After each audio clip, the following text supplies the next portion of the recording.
Oh gitu. Hanya vakumnya ketika ada insiden meninggal gitu. Gebrakan olahraga di Kota Gunung Sitoli itu bisa terjadi karena kepengurusan itu diisi oleh orang-orang yang memang betul-betul passionnya di situ.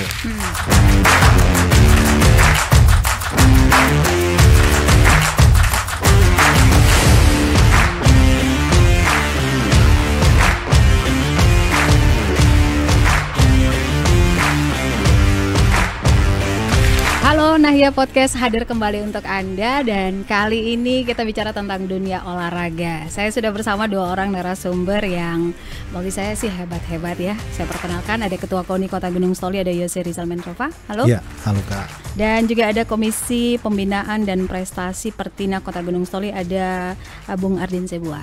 Apa kabar? Halo, ya sehat. Sehat. Nah, kita bicara tentang olahraga ya di Kota Gunung Sitoli. Kalau setahu saya nih ya, selama kepemimpinan Bung Yose ini banyak hal yang sudah kita capai ya di dunia olahraga. Banyak prestasi-prestasi juga, bukan hanya di tingkat kota, bahkan di provinsi, bahkan juga di nasional. Dan selalu ada gebrakan baru. Betul. Ya. Karena mungkin disokong oleh orang-orang yang tepat juga, yang punya passion di dunia olahraga. Betul ya. Nah, ini yang bakal dekat-dekat ini nih, di bulan Agustus ini kita bakal punya kejuaraan tinju amatir antar sasana. Iya, betul. Perdana di Kota Gunung Sitoli. Ini mungkin mengikuti karena Pertina ini kan baru terbentuk ya, karena ya sudah cukup lama mati suri, kemudian dibentuk kembali dan langsung bikin gebrakan. Gebrakan juga main-main loh. Kemarin tuh langsung dapat juara apa ya? Medali emas. Juara 1, iya. Iya, Pertina Kota Gunung Sitoli ya. Event apa itu kemarin? Event kejuaraan provinsi untuk seleksi Popnas. Kemudian sekarang mau bikin lagi kejuaraan tinju amatir antar sasana di Kota Gunung Sitoli. Bung Yose, ini apa? Kenapa? Apa yang membuat teman-teman terpikir untuk bikin kejuaraan tinju amatir? Banyak yang hobi tinju di Kota Gunung Sitoli? Iya, baik Kak, sedikit saya jelaskan bahwa semenjak organisasi Pertina dihidupkan kembali, rekan-rekan membawa atlet kemarin 1 orang, dan puji Tuhan 1 orang atlet tersebut meraih medali emas. Ya, karena meraih medali emas, Ketua Pertina atas nama Herman Hareva berkoordinasi dengan kita, dengan rekan-rekan seluruhnya, bagaimana misalnya kalau kita adakan event. Jadi atas dasar semangat ke yang sudah juara ini kemarin, karena adik kita atas nama Enos Telombanua meraih medali emas di kejuaraan provinsi Sumatera Utara untuk Pertina. Dan akhirnya kita meminta tolong kepada pelaksana, mungkin ada yang mau menjadi pelaksana, dan terpilih Bang Ardin Zebua yang di samping saya menjadi ketua panitia kejuaraan tinju amatir antar sasana di Kota Gunung Sitoli. Ya, seperti itulah Kak. Karena memang kalau dibilang tadi modal semangat, memang banyaknya modal semangat sebenarnya. Iya, memang modal semangat. Jadi memang perlu saya kasih tahu juga bahwa betul yang Kakak sampaikan tadi, gebrakan olahraga di Kota Gunung Sitoli itu bisa terjadi karena kepengurusan itu diisi oleh orang-orang yang memang betul-betul passionnya di situ. Ya, memang saya tidak mengatakan yang lalu tidak pada passionnya, tapi kebanyakan mungkin masih kurang memberi perhatian gitu. Nah, kali ini di banyak kepengurusan, banyak yang ingin maju prestasi dari Kota Gunung Sitoli, dan memang selama ini belum ada wadah yang khusus tinju amatir. Nah, kita melihat di Kota Gunung Sitoli ada 3 sasana resmi dan ada beberapa sasana yang belum resmi. Dan begitu juga di Sekepulauan Nias, ya, baik dari 4 kabupaten lainnya. Dan ini kemungkinan mungkin nanti Ketua Panitia bisa menjelaskan daerah mana saja yang sudah siap untuk bertanding. Ada 3 sasana resmi itu, sasana apa aja itu? Iya, sasana Nias Fighting Club. Siapa itu? Satu lagi Bang? Holy Amaita Boxing. Holy Amaita Boxing, dan satu lagi Velocity. Boxing Camp. Baik. Nah, Bung Ardin Zebua ini sebagai ketua panitia ya kejuaraan amatir. Tadi saya bertanya kan, ini emang banyak yang hobi-hobi tinju nih di Kepulauan Nias. Emang begitu banyak ya yang punya hobi? Betul, banyak sekali. Ini terbukti di pendaftaran ini. banyak sekali yang menghubungi kita gitu. Mereka itu tidak punya sasana, tapi mereka itu latihan mandiri di rumah gitu. Otodidak lah katanya itu. Mereka belajar dari YouTube dan mereka mau ikut naik ring di kejuaraan ini, dan mudah-mudahan mereka mau betul-betul mau naik ring dan mereka sudah berlatih benar. Dan yang kita harapkan nanti kita setelah hasil dari kejuaraan ini kita lakukan pembinaan gitu kepada yang berprestasi itu. Dan betul-betul itu banyak sekali anak Nias yang hobi tinju. Banyak sekali. Yang sudah mendaftar banyak nggak? Itu ada sekitar 50 orang, Kak. Dari mana saja? Nias Barat ada, Nias Selatan, Nias Utara ada, Kota Gunung Sitoli, dan Nias. Gitu, Kepulauan Nias. Pelaksanaannya ini kapan? Tanggal 22 hingga 24 Agustus, saya rasa 21 ya, technical meeting ya, registrasi ulang dan technical meeting ya, di situ nanti tanggal 21. Bisa ditonton banyak orang? Bisa. Di mana dilaksanakan? Kita laksanakan untuk ini kejuaraan perdana, Kak, tinju amatir. Kita buka secara umum untuk masyarakat secara gratis dilihat. Itu kita laksanakan di alun-alun. Wes. Iya. jadi pertunjukan dong ya. Iya, betul. Di alun-alun. Betul. Kita juga mau memberikan pemahaman ke masyarakat bahwa kegiatan tinju ini, walaupun dia modelnya tinju amatir, dia merupakan olahraga gitu. Nah, yang disebut tinju amatir ini betul-betul olahraga, beda dengan tinju profesional. Mungkin yang selama ini naik ratingnya di pertelevisian Indonesia. Karena itu lebih ke entertain. Nah, jadi memang kegiatan ini kita berikan semangat bagi masyarakat setelah hari kemerdekaan gitu.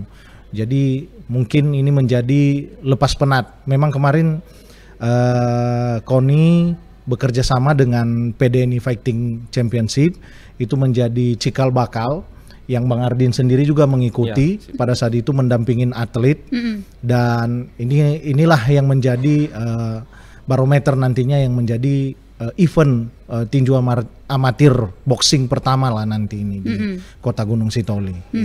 Oke, sejauh ini bagaimana dukungan dari siapa saja nih yang sudah kita dapatkan untuk kejuaraan ini? Kalau dukungannya banyak lah yang mendukung. Ini dukungan ya apa saja lah dukungan gitu. Ya sponsor gitu. Beberapa lah yang ada dari itu Telkomsel, yang apa? Ya, Bull Motion. Ya. Berkat Pharma sama Coca-Cola. Berkat Pharma. Saya dengar ini memang tidak dipungut uang pendaftaran ya? Iya. Tidak gratis. Gratis. Tapi mungkin nanti pemenangnya dapat apa? Nanti pemenangnya dapat medali pastinya dan piagam penghargaan gitu. Oke, baik. Jadi sebenarnya tujuannya apa sih ini? Selain memang ini memang betul perdana untuk memajukan dunia tinju di Kepulauan Nias, tapi mungkin ada yang lebih spesifik goalsnya?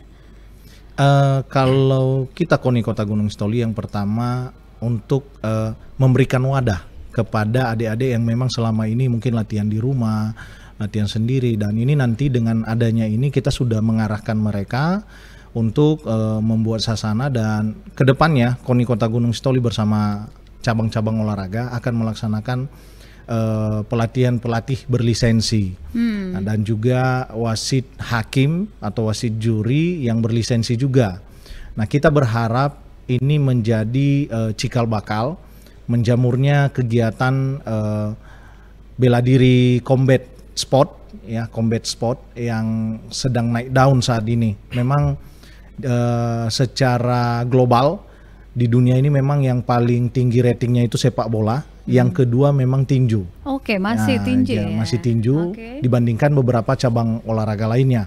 Dan kita berharap dengan adanya kegiatan ini kiranya dapat mendapat dukungan lebih lagi. Ya, memang selama ini sudah didukung oleh pemerintah Kota Gunung Sitoli dan beberapa pengusaha-pengusaha di Kota Gunung Sitoli yang memberikan support terus-menerus kepada kita, dan kiranya menjadi motivasi bagi seluruh cabang olahraga yang ada di Kota Gunung Sitoli. Jadi kita bagaimana membuat ini menjamur di masyarakat, bahwa olahraga bela diri ini bukan olahraga premanisme, tetapi dia murni betul-betul olahraga, ya, betul-betul murni olahraga dan menjadi passionnya, menimbulkan kepercayaan diri bagi seseorang ketika dia sudah belajar gitu. Seru sih, karena kalau biasanya kayak yang bisa banyak disaksikan tuh ya sepak bola, bola voli gitu. Nah sekarang tinju ya. Tinju bisa kita saksikan bersama bagi yang penasaran, bahkan mungkin juga yang pengen juga menseriusi tinju. Ini menjadi ajang lah untuk mengenal lebih jauh lagi soal tinju ini. Kita punya perangkat pertandingan yang cukup untuk melaksanakan acara ini, kejuaraan ini kira-kira? Ya, punya Kak. Jadi perangkat pertandingan yang pertama dulu sarana prasaranya lengkap, ringnya ada. Kita ini standar tinju amatir. Perangkat wasit kita punya, itu kita punya di Kota Gunung Sitoli yang sudah berlisensi di tingkat provinsi itu ada 2 orang. 2 orang. Itu nanti kita gunakan, kita berdayakan. Selanjutnya di tingkat kabupaten kota kita sudah melaksanakan seminar pelatihan hakim. Sudah ada, dan itu yang kita fungsikan di kejuaraan ini nantinya. Gitu. Ini Bang Arjen Sibo tuh lembut sekali ya. Karena suka tinju ya? Enggak, malah dia atlet tinju dari Kota Gunung Sitoli tahun 2013 dulu yang gitu. Lalu. Berarti atlet tinju nggak terlalu garang-garang banget ternyata ya. Soalnya ada orang taunya tinju gitu ya. Kalau jadi atlet ya mungkin dulu saya kurus kering gitu, jadi karena sudah jadi orang tua jadi beginilah modelnya. Tahun berapa itu? Saya terakhir tahun 2013 atlet Kota Gunung Sitoli di Langkat waktu itu. Meraih apa saat itu? Saat itu saya nggak dapat medali dan niat mau lanjut lagi hanya karena situasi pekerjaan juga dipercayakan, ya terpaksa vakum gitu. 2013? Ya. 2013 ya, hampir lebih dari 1 dekade ya. Gimana saat itu kalau kita bandingkan sekarang ya, olahraga tinju, perkembangan olahraga tinju 1 dekade yang lalu, 12 tahun ya, dengan sekarang tuh Anda melihat perbedaannya apa? Ini karena dia atlet tinju ya dari dulu gitu ya. Nah, Anda melihat sekarang ini seperti apa perbedaannya atau peningkatannya lah? Kalau masalah peningkatan benar-benar bukan mundur ya? Sangat betul, nggak mundur, udah sangat luar biasa. Sekarang dulu pun keterbatasan Kak, peralatan gitu. Kami punya sasana di sana, peralatan kami masih betul-betul kurang sekali gitu. Dulu di sasana apa gabungnya? Dulu saya di sasana Bintang Remaja. Bagaimana sekarang nasibnya? Masih ada? Vakum ya? Vakum setelah 2013 itulah. Kebetulan waktu itu pelatih kami jadi PNS. Kami beberapa asisten pelatih jadi PNS juga. Vakum gitu, makanya sejak itu sudah vakum sampai sekarang. Dan 2025 ini, bulan Maret kemarin kita sharing-sharing sama Kota Koni dan beberapa yang memang basinya tinju gitu. Ada atlet kita juga yang sekarang ini ketua teknik pelatihan di Pertina, ada Pak Martino Sebua yang dulu pernah juara 1 Sumatera tahun 93. Nah, bergabung di Pertina Kota dan kami semakin semangat gitu. Kami hidupkan kembali Pertina ini. Nah, terkait bagaimana situasi dulu dan sekarang ini sudah sangat luar biasa, sangat mendukung gitulah Kak. Dulu itu kita belum kenal belanja online gitu, peralatan gitu kan. Makanya terbatas mesti ke sana belanjanya di Medan gitu. Nah, sekarang anak-anak sasana, contohnya saya punya sasana, kami punya sasana ada beberapa sampai 20 orang gitu. Mereka udah lengkap peralatannya melalui belanja online gitu. Lebih gampang untuk mendapatkan itu gitu. Ya. Nah,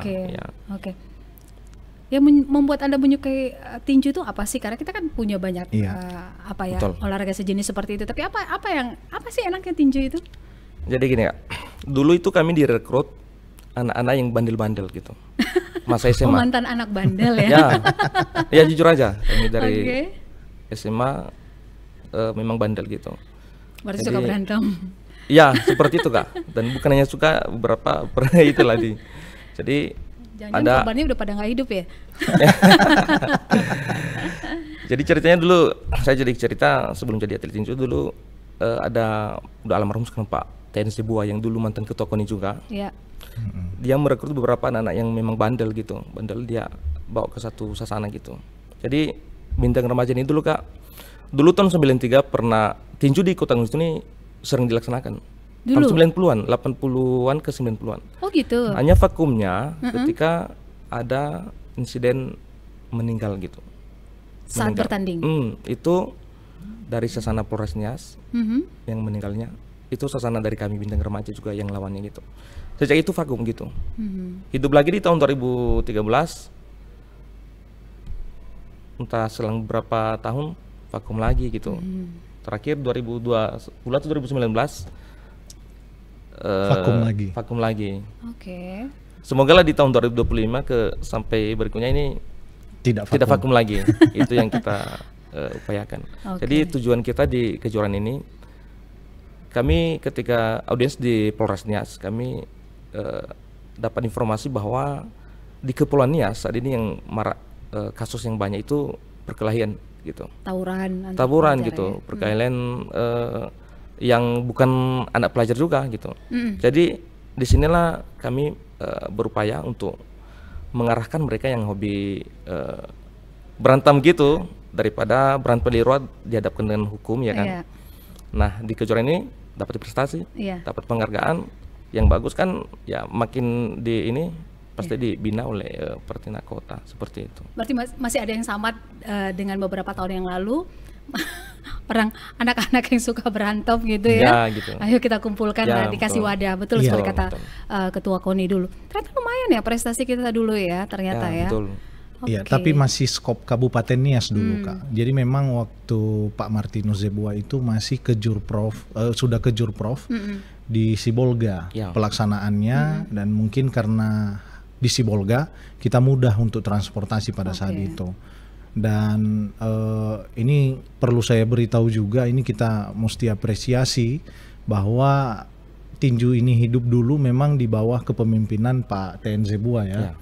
Pak TN Zebua ini juga mantan ketua KONI kedua di Kota Gunung Sitoli, almarhum. Nah, jadi mungkinlah peninggalan-peninggalan beliau lah yang kita teruskan.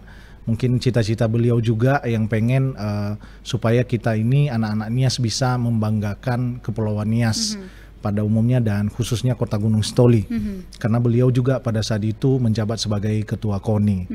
Dan memang itulah tujuan kita Kak, bagaimana memberikan wadah ya. Memang banyak anak-anak selama ini mungkin menampilkan kegiatan olahraga bela diri itu hanya sebatas di Facebook. Namun kami mengajak seluruh khalayak masyarakat kalau ingin berolahraga dengan olahraga tinju, tidak mesti anak muda, orang tua juga, semua kalangan bisa. Ya, yang terbukti dengan kita memantau kemarin beberapa sasana yang ada di Kota Gunung Sitoli itu mulai anak-anak dari 7 tahun sudah ada yang ikut gitu. Dan ini tidak bisa kita batasi usia karena ini merupakan kegiatan olahraga. Jadi ketika anak-anak muda kita di Kota Gunung Sitoli mengikuti kegiatan-kegiatan positif seperti ini, mereka akan terhindar dari kegiatan-kegiatan negatif, apakah itu narkoba, geng motor, tawuran dan lain-lain. Ini yang kita harapkan. Jadi kita berikan wadah kepada mereka. Dan jangankan di luar seperti itu, kita juga memberikan wadah. Mungkin selama ini dia atlet sepak bola, bola voli, tapi setiap ada event selalu berantem. Nah, mungkin kita akan mengarahkan, kalian bukan di cabur itu gitu. Nah, ini kita buka peluang dan ada juga beberapa ya dari cabang olahraga lain pindah Kak. Pindah karena memang dia hobi rupanya berantem gitu. Nah, kita mengarahkan, kita menyampaikan kepada mereka, kita berolahraga dan berprestasi. Jadi mending seperti itu gitu. Dan ini juga sudah kita buktikan dengan beberapa anak-anak Kota Gunung Sitoli yang sudah berprestasi. Sudah banyak yang lulus di TNI Polri dan juga di sekolah-sekolah kedinasan. Jadi KONI Kota Gunung Sitoli sebagai mitra pemerintah dan bersama cabur mendukung kegiatan untuk pembangunan sumber daya manusia yang ada di Kota Gunung Sitoli, sekaligus menyemarakkan kegiatan-kegiatan pemerintah di Kota Gunung Sitoli. Pas ya momennya karena memang lagi momen 17 Agustus ya, betul pas banget momennya betul. Gitu ya. Oke. Nah, tadi saya tertarik di tahun 90 itu sedang booming ya tinju, tapi ternyata harus berhenti karena ada insiden itu. Iya. Nah, ini mengantisipasi jangan sampai kejadian lagi yang seperti itu ya. Betul. Apa yang salah saat itu mungkin kalau menurut sepengetahuan Bang Ardin? Sehingga jangan sampai terulang lagi di tahun ini nanti, karena ini kan amatir ya, mungkin banyak juga yang peserta yang penting semangat deh, tahu dikit lah soal tinju, tapi kan belum tentu bagaimana mereka nanti di ring. Saya kurang tahu pasti, tapi yang pastinya ketika atlet itu betul-betul dipersiapkan dan perangkat pertandingannya juga lengkap, mulai dari wasitnya yang berlisensi, itu wasit yang di atas itu berlisensi, dan tim medisnya juga yang sudah berlisensi. Kami sampaikan di sini juga kita punya tim medis yang sudah berlisensi tingkat nasional. Mereka dokter ring PON di Aceh kemarin mereka digunakan. Kita sudah punya itu. Jadi saya pikir kalau betul-betul persiapan dari atlet dan perangkatnya sudah bagus, sudah lengkap sesuai dengan aturan yang ada, saya pikir hal itu tidak terjadi gitu. Mudah-mudahan tidak terjadi. Ya, mungkin ada yang saya tambahkan. Memang kondisi kita di tahun 90-an untuk olahraga di Kepulauan Nias pada saat itu masih Kabupaten Nias. Saya mempelajari bahwa kita masih kurang mengenal yang namanya sport science.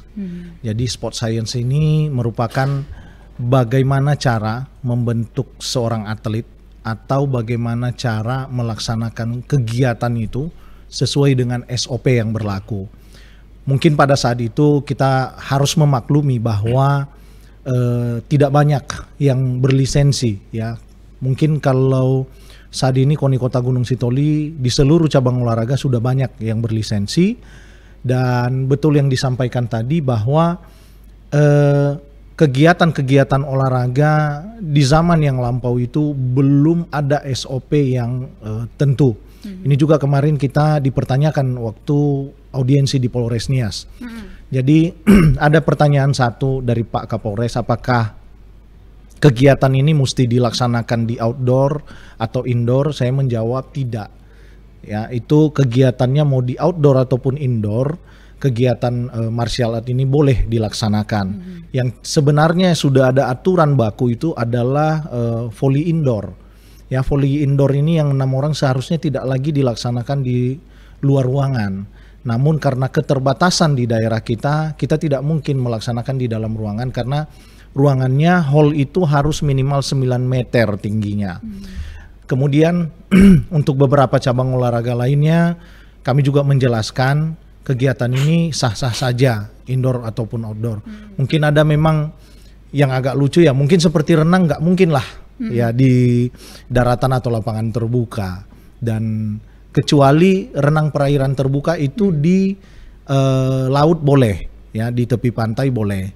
Nah, jadi ada beberapa aturan-aturan yang sudah berlaku. Nah, untuk keselamatan atlet tadi, sebelum pelaksanaan nanti, Ketua Panitia sudah menyusun juknis bahwa atlet yang mengikuti itu harus terdaftar di BPJS Ketenagakerjaan. Itu yang pertama. Yang kedua, atlet itu menandatangani surat pembebasan pertanggungan kewajiban atas dirinya sendiri. Kita panitia hanya hanya memberikan pertolongan pertama, dan selebihnya kita juga sudah kerjasama bersama Dinas Kesehatan yang notabene nanti beberapa dokter atau tim medis itu diberikan dukungan dari Dinas Kesehatan pemerintah Kota Gunung Sitoli. Kemudian pada saat pendaftaran ulang, mungkin ada beberapa atlet yang belum sempat mendaftar. Nah, nanti melalui KONI Kota Gunung Sitoli dan kita akan bekerja sama juga dengan BPJS Ketenagakerjaan untuk memfasilitasi atlet-atlet kita. Nah, kemudian betul tadi kita harus ada pelatih berlisensi. Nah, kenapa? Pelatih ini mesti mengetahui kondisi atletnya. Jadi contoh, pada saat dia bertanding, Nah, dia udah jatuh, tetapi si pelatih memaksa, nah itu yang salah. Tetapi bagaimana pelatih itu melempar handuk gitu, tanda bahwa atlet itu tidak diperkenankan untuk bertanding dari tim manajernya sendiri. Itu khusus pelatih. Wasit berlisensi atau hakim berlisensi, kita perlu juga mereka pada saat pelatihnya ngotot untuk bertanding, tetapi wasit hakim ini bisa mengambil tindakan keputusan memberhentikan. Dan demikian juga tadi dokter itu. Nah, langsung dihubungi technical delegate untuk memberhentikan pertandingan. Jadi tidak serta-merta lagi ada kecelakaan yang tidak diinginkan. Itu memang sudah kita perhitungkan dan rekan-rekan panitia sudah berkoordinasi melalui cabur dan juga kita dari KONI.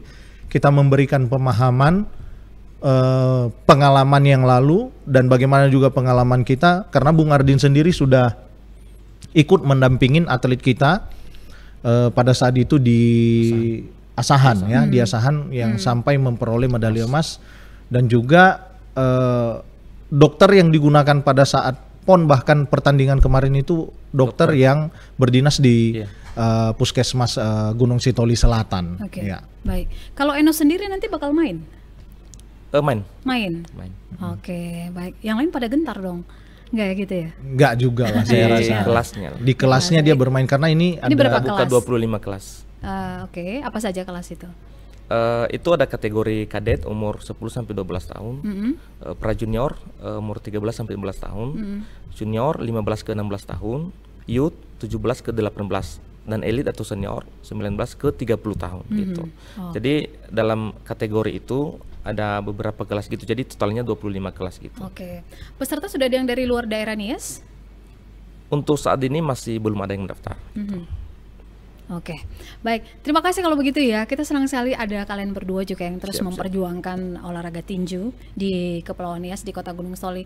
Mudah-mudahan ini menjadi apa ya, momentum yang baik begitu ya. Nggak ada lagi istilah vakum-vakum ke depannya ya. Betul.